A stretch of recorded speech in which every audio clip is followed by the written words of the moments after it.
बोलिए प्रेम से श्री सद्गुरु महाराज की जय। श्री सद्गुरु महाराज की जय। श्री सद्गुरु महाराज की जय। अखंड मंडलाकारं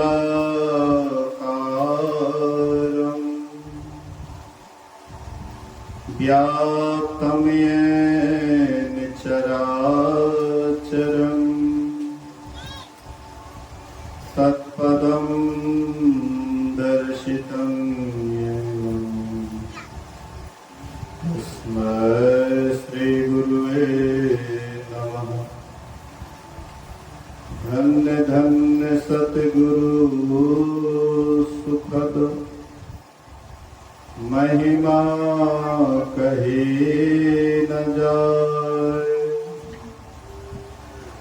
जो कछु कहो तुम्हारी कृपा मोते कछु न बसाए। धर्मानुरागी प्यारी जनता, धर्म प्रेमी सत्संगी बंधुओं, पूजनीय माताओं तथा भक्तिमती बहनों, अभी हम लोग जिस स्थान पर सत्संग हेतु आए हुए हैं, यह स्थान बहुत पवित्र स्थान है। यहाँ स्वयंवर होने वाला है, शादी होने वाली है। कहते हैं अकेले जाना, अकेले मत जाना वह राह, गुरु बिन नहीं होगा निर्वाह। राधा स्वामी साहब कहते हैं कि तुम जिस रास्ते पर जा रहे हो, उस रास्ते पर जाने से पहले ज्ञान दाता की आवश्यकता है। प्रत्येक काम में ज्ञान चाहिए। गृहस्थ आश्रम में जाने के पहले ज्ञान चाहिए। गृहस्थाश्रम में रह करके कैसे हम अपने जीवन में सुखी हो सकते हैं, शांतिमय जीवन बिता सकते हैं, यह ज्ञान भी आवश्यक है। अगर यह ज्ञान नहीं हो तो गृहस्थाश्रम जिसको स्वर्ग बना सकते हैं वह नरक जैसे बन जाता है। इसलिए आवश्यकता है ज्ञान की। ज्ञान की आवश्यकता यही कारण यहाँ पर सत्संग का आयोजन किया गया है। सत्संग हमें सन्मार्ग बताता है, सत्संग हमें सुमार्ग बताता है, सत्संग हमें जीने की कला बतलाता है, सत्संग हमें संसार में कैसे रहना चाहिए यह कला बतलाता है। इसलिए सत्संग के सभी संतों ने भूरी भूरी प्रशंसा की। संत कबीर साहब कहते हैं इस सत्संग में लाभ बहुत है, तुरंत मिलावे गुरु से, मूर्ख जन कोई सार न जाने, सत्संग में अमृत बरसे। कहते हैं इस सत्संग में लाभ बहुत है। इस कहते हैं नजदीक की वस्तु को, उस कहते हैं दूर की वस्तु को। तो जो सबसे नजदीक वस्तु है, कहते जहां हम लोग अभी बैठे हुए हैं, बोलिए प्रेम से श्री सद्गुरु। अभी हम लोग नजदीक बैठे हुए हैं। अभी यहाँ पर साधु महात्माओं का समागम हो रहा है, सब चर्चा हो रहा है। तो कबीर साहब कहते इस सत्संग में जहाँ हम आप बैठे हुए हैं, इस सत्संग में लाभ बहुत है। कितना लाभ है? कहते बहुत लाभ है। मतलब जिसका नाप जोक नहीं हो सकता है, कहते हैं कि सत्संग बहुत लाभ। तुरंत मिलावे गुरु से। गुरु मतलब क्या होता है? गुरु मतलब होता है ज्ञान दाता। संसार में गुरु एक ही प्रकार के नहीं होते हैं। संत कबीर साहब ने 7 गुरुओं का नाम गिनाया। 7 गुरु में कहते हैं प्रथम गुरु है माता पिता, रज बिरज की सोई दाता। कहते हैं पहला गुरु कौन है? कि माता पिता। अगर माता पिता नहीं होते तो ये शरीर का निर्माण नहीं होता। रज और वीर्य से यह शरीर बना। तो प्रथम गुरु है माता पिता, रज विरज की सोई दाता। दूसरा गुरु है मन की धाई, गिरहवास की बंद छुड़ाई। कहते हैं दूसरा गुरु कौन है? पहले जमाने में जगरीन कहते थे, जिसको चमैन भी बोलते थे। आजकल के समय में क्या कहते हैं, नर्स होती है, सारा देख रेख करती है। तो दूसरा गुरु नर्स है, जो कि माँ बेहोश रहती है और बच्चे का सारा देखभाल संभाल करती है, लाभ वगैरह सबको साफ सुथरा करती है। तीसरा गुरु जिन धरिया नामा ले ले नाम पुकारेगा। संसार में अगर किसी का नाम नहीं दिया जाए तो पुकारने के लिए क्या कह करके पुकारेंगे? नाम देते हैं पहचान के लिए। हालांकि आपका सही नाम ये नहीं है। संसार में काम चलाने के लिए कोई नाम दिया जाता है। इसलिए तीसरा गुरु वे होते हैं जो आपका नाम भर दिए कि फलाना आपका नाम हुआ। आप ये तीसरे गुरु हो गए नाम देने वाला। नाम बोलिए श्री सद्गुरु। शांति से सब आदमी सुनेंगे। इंद्र भगवान बहुत खुश है। शादी के अवसर पर अगर बारिश हो तो इंद्र भगवान खुश हो, बड़े प्रसन्न है। बोलिए प्रेम से श्री सद्गुरु। तो कहते हैं तीसरा गुरु वे होते हैं जो आपका नाम दे देते हैं, वही नाम से जीवन भर आपको लोग पुकारते हैं। तीसरा गुरु वे होते हैं। चौथा गुरु जिन शिक्षा दिना, जगत व्यवहार सभी कर चिन्हा। चौथा गुरु वे होते हैं जो आप स्कूल कॉलेज में जाते हैं और शिक्षक आपको संसार में कैसे रहना चाहिए, संसार में किस तरह से रहना चाहिए, कैसे 2 पैसा कमा करके अपना जीवन सुखी बना सकते हैं, इसके लिए स्कूल कॉलेज होता है जो भौतिक विद्या का नॉलेज देता है। इसलिए चौथा गुरु शिक्षक होते हैं। पांचवा गुरु जी वैष्णव के नहा, राम नाम का सुमिरन देना। पांचवा गुरु वे होते हैं, बोलिए प्रेम से श्री सद्गुरु। पांचवा गुरु वे होते हैं जो आपको सिखाते हैं कि केवल शरीर के ही निर्वाह से तुम्हारा पूरा काम नहीं चलेगा। शरीर तक ही तुम्हारा जीवन नहीं है, शरीर के बाद में भी जीवन है और वह जीवन बहुत लंबा है जीवात्मा का। शरीर का जीवन थोड़े दिन का है।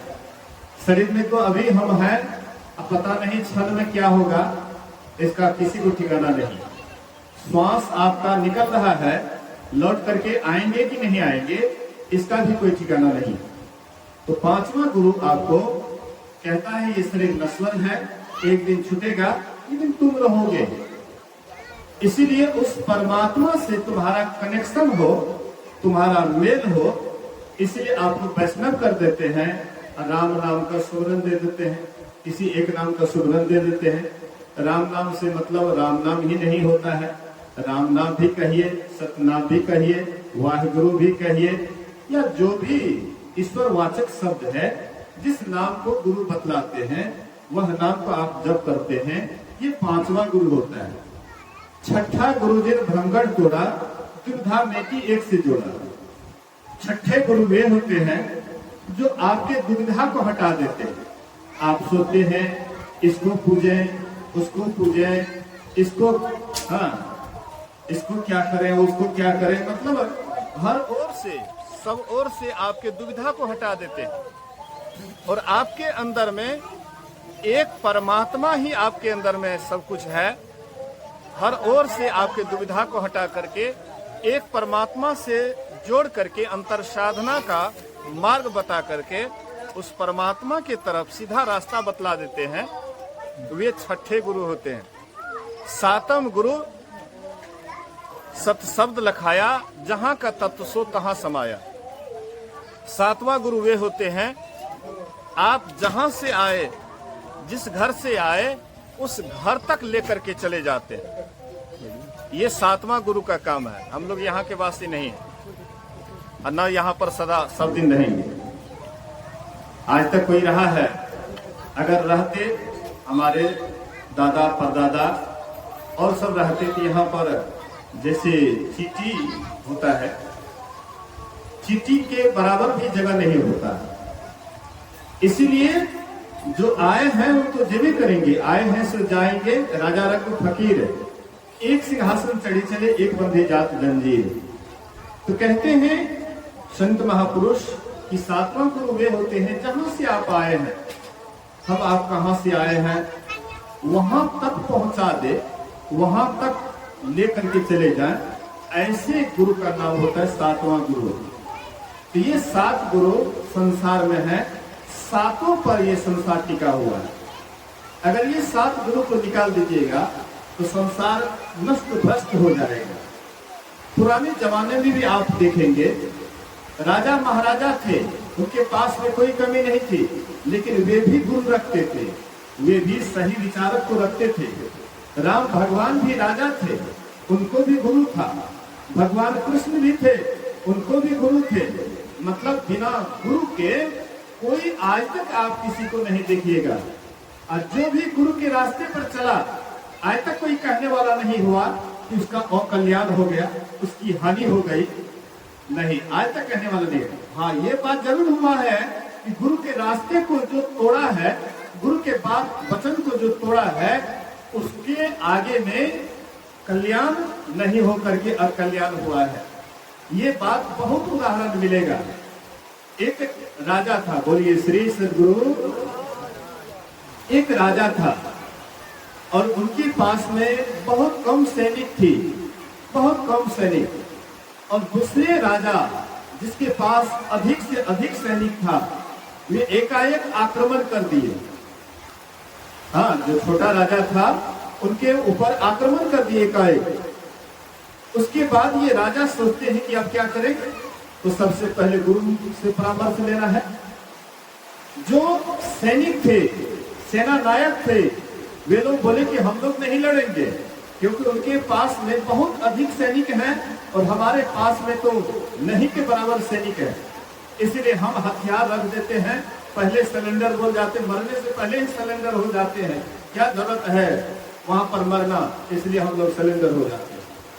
राजा बड़े अफसोस में पड़ गए कि भाई ये तो पहले ही लड़ने से पहले कायर बन गया, अब क्या करेंगे। तो गुरु के पास जाते हैं, कहते गुरुदेव, गुरुदेव ऐसी ऐसी बात है, चारों तरफ से हमारे गढ़ को घेर लिया है, उनके पास बहुत ज्यादा सैनिक है, अब मेरे पास बहुत कम है, इसलिए क्या किया जाए। बोले कि बेटा मैं एक परीक्षण लेता हूं, अगर तुम्हारी जीत होगी तो रुपया में भारत निकलेगा, और नहीं तो तुम्हारी हार होगी तो पैसा निकलेगा, लिखा हुआ पैसा निकलेगा। मैं उस डॉलर को ऊपर की तरफ फेंकता हूं और तुम्हारी जीत होगी तो भारत निकलेगा। तो डॉलर लिए, उसके बाद गुरुदेव क्या करते, ऊपर की तरफ फेंक देते, और जैसे नीचे गिरे तो देखे भारत निकल गया। अब तो इसके अंदर इतना हिम्मत आ गया, जितने भी सैनिक थे, सेना नायक थे, सबके अंदर में जोश आ गया कि हमारी तो जीत है, गुरुदेव का आशीर्वाद है और हमारी तो जीत है। बड़े जोश भरोस के साथ गए और लड़ाई किए और लड़ाई में जीत हासिल कर ली। बोलिए श्री सद्गुरु महाराज की जय। जो कभी संभव नहीं था, बिल्कुल असंभव था, लेकिन जीत हासिल कर ले, उसके बाद गुरुदेव के पास जाते हैं प्रणाम करने के लिए। बोले गुरुदेव आप ही की कृपा से मेरी जीत हुई। गुरुदेव वह डॉलर दिखाए, बोले कि बेटा दोनों तरफ भारत है, पैसा दोनों तरफ में से किसी तरफ नहीं है, दोनों तरफ भारत है। तुम्हारे उत्साह को बढ़ाने के लिए मैंने ऐसा काम किया था कि तुम्हारे अंदर में जोश खरोश बढ़े, तुम इस तरह से जोश खरोश के साथ जो है लड़ोगे, तुम्हारी जीत होगी, इसलिए मैंने ऐसा किया। तो देखिए गुरु की बात को माने, उसकी जीत हुई। ये तो सांसारिक जीत हुई, राजपाट की रक्षा हुई, प्रजा की रक्षा हुई। लेकिन आप अंदर में भी चाहते हैं जीत, आप चाहते हैं भवसागर में भी जीत, आप चाहते हैं कि हम भवसागर को पार कर जाए। महापुरुष कहते हैं इसके लिए गुरु की आवश्यकता है, गुरु की आवश्यकता है। गृहस्थाश्रम में जाना कोई बुरी बात नहीं है, अगर गृहस्थाश्रम नहीं होगा तो ये सारी व्यवस्था कहां से होगा? गृहस्थ पर ही सारा व्यवस्था टिका हुआ है। साधु महात्मा कहाँ जाएंगे? गृहस्थ के ही ऊपर तो सब टिका हुआ है। गृहस्थ कहते हैं, पुराना कहावत है, हर के नासा सबके आशा, हर के नासा सबके आशा, इस पर सब टिका हुआ है। लेकिन गृहस्थ को भी कैसे जीवन जीना चाहिए? जब तक संत सद्गुरु के चरण शरण में नहीं जाएंगे, सत्संग में नहीं जाएंगे, उसको सही ज्ञान नहीं होगा। लोग आजकल सोचते हैं, आजकल इंटरनेट का जमाना है, आजकल लोग सोचते हैं कि गुरु की कोई आवश्यकता नहीं है, जैसे तैसे हम जीवन बिता रहे हैं, हम खूब बढ़िया से जी रहे हैं।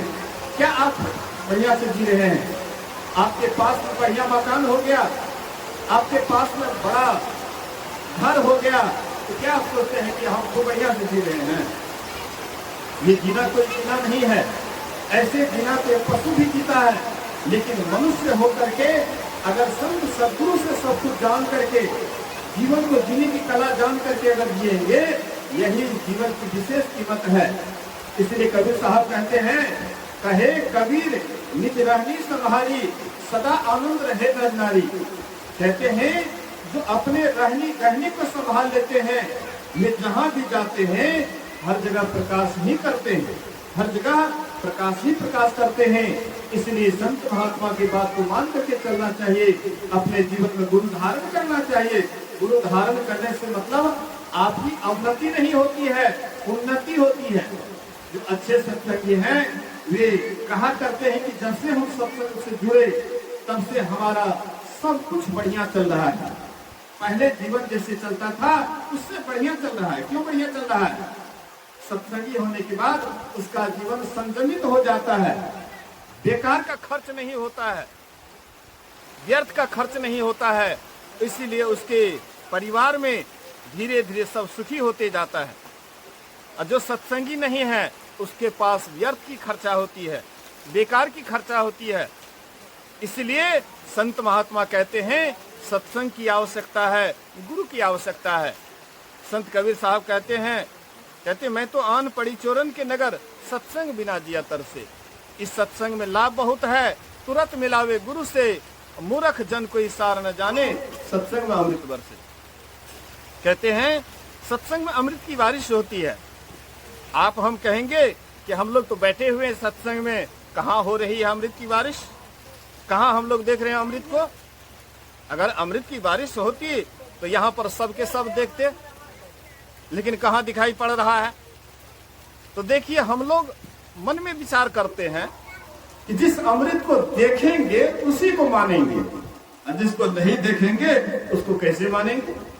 ये मन में हो जाता है कि अमृत जब तक देखेंगे नहीं तो कैसे समझेंगे हमने अमृत पिया। तो देखिए कुछ अनदेखा बात में भी हम विश्वास करते हैं। अच्छा मान लीजिए भोजन किए, भोजन करने के बाद आप तृप्त हुए, तृप्त जो हुए उसको कोई देखते हैं, आपको आनंद मिलता है किसी बात से, आनंद को कभी देखते हैं? बिन देखे बात को भी आप मानते हैं। इसीलिए महापुरुष कहते हैं कि अमृत भी देखने का चीज नहीं है, महसूस करने का चीज है। जैसे हम आनंद को महसूस करते हैं, सुख को महसूस करते हैं, दुख को महसूस करते हैं, वैसे अमृत भी महसूस करने का चीज है। अगर आप देखने की बात करते हैं कि अमृत को हम देखेंगे, तो देखने वाली अमृत की बात आप पुराणों में पढ़िएगा तो पता लगेगा। एक समय में देवता और दानव में आपस में परामर्श हुआ कि भाई अमृत की खोज करनी चाहिए। तो पता लगाते लगाते लगा कि अमृत समुद्र के बीच में है और उसका मंथन हो। तो मंथन अमृत पीने के लिए कौन नहीं चाहता है? देवता चाहता था कि हम पिएंगे तो हम अमर हो जाएंगे, और दानव सोचता था कि हम पिएंगे तो हम अमर हो जाएंगे। सबके मन में होता है, कौन ऐसा चाहेगा कि हम अमर नहीं होंगे? मरने के लिए तो कोई नहीं चाहता है, अमर होने के लिए सब चाहता है। तो दोनों तरफ से, एक तरफ से देवता, एक तरफ से दानव, वासुकीनाथ सर्प को रस्सी बनाया गया, मंदारहिल पहाड़ को मथानी बना गया, और भगवान विष्णु कच्छप का रूप धारण करके वह मंदारहिल पहाड़ को कंट्रोल में नीचे से उसको उठा करके रखे, और उसका समुद्र का मंथन हुआ। मंथन होने के बाद बहुत सारे रत्न निकले, शायद 14 रत्न निकले, और उसमें लक्ष्मी माई का भी जन्म वही समुद्र के द्वारा मंथने के समय में, हाँ, उसका भी जन्म हुआ। इसलिए लक्ष्मी माई को समुद्र पुत्री भी कहते हैं। इसके बाद अंत में राजा धन्वंतरी अमृत का कलश लेकर के बाहर आए। जिससे बाहर आते हैं तो वैसे ही दानव और देवता में छीना झपटी होने लगा। सोचता था कि हम पिएंगे तो हम अमर हो जाएंगे, और वह सोचता था हम पिएंगे हम अमर हो जाएंगे। दानवों ने क्या किया, जबरदस्ती धन्वंतरी से अमृत का कलश छीन लिए और सोचे कि हम लोग पी लेंगे, अमर हो जाएंगे। तो देवता सब विष्णु भगवान के पास प्रार्थना किए कि किसी तरह से हमारी रक्षा कीजिए, दानव लोग पी लेंगे तो वे लोग बदशाली हो जाएंगे, अमर हो जाएंगे, और हम लोगों के ऊपर सदा हावी रहेगा। तो भगवान विष्णु विष्णु मोहिनी का रूप बनाते हैं और दानवों को अपनी ओर मोहित करते हैं। मोहित करके उसके बाद विष्णु मोहिनी को ही सौंपा गया कि तुम ही पिलाओ। तो दानव की बारी आते थे तो उसको मदिरा पिलाते थे, और देवता की बारी आते थे तो अमृत पिलाते थे। तो उसमें राहु नाम का दैत्य था। सोचा कि आखिर 2 घड़ा रखते हैं और आगा पीछा करते हैं, तो इसका मतलब लगता है कि कोई छल कर रहे हैं। तो ये क्या करते हैं, देवते के पंक्ति में जा करके देवता का वेश बना करके उसी पंक्ति में बैठ गया। तो देवता को पिलाने लगे तो राहु को भी मुंह में डाला गया।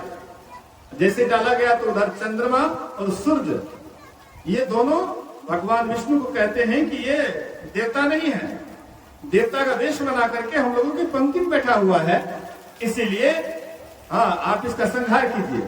लेकिन जैसे ही उसके मुंह में डाले, जब तक वो सुदर्शन चक्र छोड़ते हैं तब तक नीचे भी, कंठ से नीचे भी टपक चुका था, और ऊपर तो मुंह में तो गया ही था।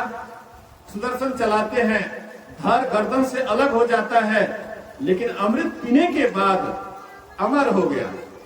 मतलब राहु और केतु, नीचा वाला धड़ केतु बन गया, ऊपर वाला राहु बन गया। अभी भी राहु और केतु सूर्य और चंद्रमा को गरजते हैं समय समय पर। मेरे कहने का ये आशय है, तो सब देवता लोग पिए अमृत, तब तो सब अमर हो गए, अब तो किसी को मरना धरना नहीं है। संत कबीर साहब के ऐसे सरीखे संत जो बिल्कुल क्लियर कहने वाले, किसी भी बात को लगा करके नहीं रखते, उन्होंने कहा साधो ई मुर्दने के गाँव, कहते हे साधु, ये मुर्दे का गाँव है। यहाँ पर जो भी आते हैं सब मरने के लिए आता है, चाहे देवता हो, दानव हो, मानव हो, सब मरने के लिए आता है। साधो ई मुर्दाने के गाँव, पीर मरे पैगंबर मर गए जिंदा जोगी, राजा मर गए प्रजा मर गए वैद रोगी, साधो ई मुर्दने के गाँव। कहते हैं साधु, ये मुर्दे का गाँव है। पीर मरे, मुसलमान में पीर बाबा होता है, पैगंबर होता है, कहते वे भी मर गए, जोगी मर गए, राजा मर गए, प्रजा मर गए वैद और रोगी, कहते ये सब के संबंध है।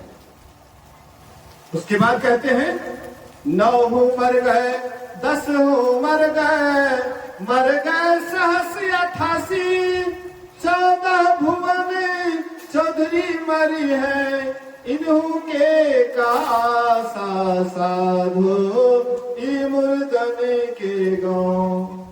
हिंदू धर्म में 9 देवी को प्रधान देवी कहते हैं।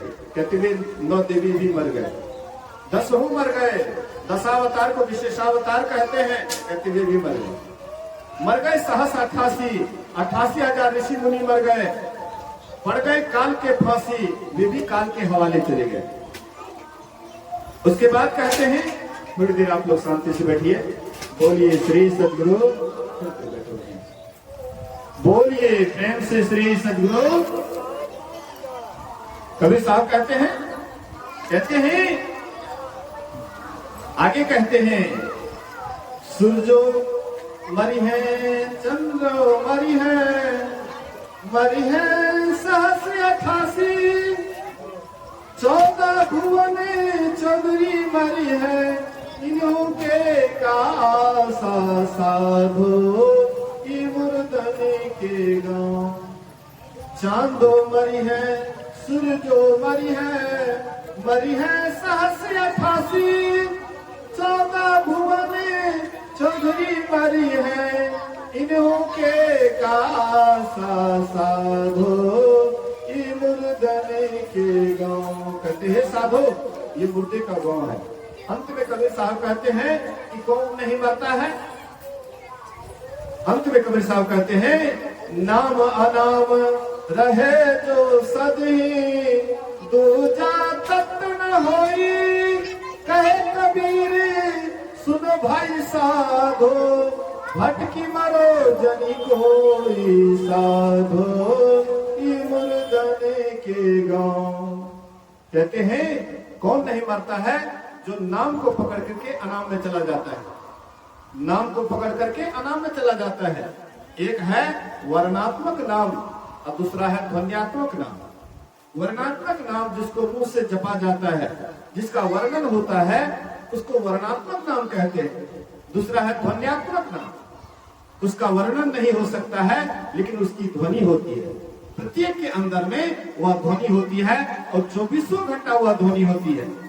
तो यही वर्णात्मक नाम ही ध्वन्यात्मक नाम से मिलाता है और वही ध्वन्यात्मक नाम ले जाकर के परमात्मा से मिलाता है, तभी आपका जीवन सार्थक और सफल होता है। आप जहां से आए हैं फिर आप वहां चले जाते हैं, फिर दोबारा संसार में नहीं आना पड़ता है। इसलिए महापुरुषों ने कहा वही नाम को जानने के लिए, उस अनामी को जानने के लिए नाम का सहारा पहले लेना चाहिए। गुरु से ज्ञान जो लीजिए, शीश दीजिए दान, बहुत तक भोधू बह गए, राखे जीव अभिमान। जो अहंकार में भूलता है, जो गुरु के शरण में नहीं जाता है, अपने आप को गुरु के हवाले नहीं करता है, उसका जीवन ऐसे ही व्यर्थ चला जाता है और उसका जीवन कुकर सुकर के समान ऐसे ही चला जाता है। इसलिए संत कबीर साहब कहते हैं, बिन गुरु ज्ञान नाम न पई हो, वृथा जन्म गवाई हो। बिना गुरु का तुमको वह नाम नहीं मिलेगा जिस नाम को पा करके तुम सदा के लिए परमात्मा को पालोगे। इसलिए उसी नाम को जानने के लिए सत्संग की आवश्यकता है, ज्ञान की आवश्यकता है।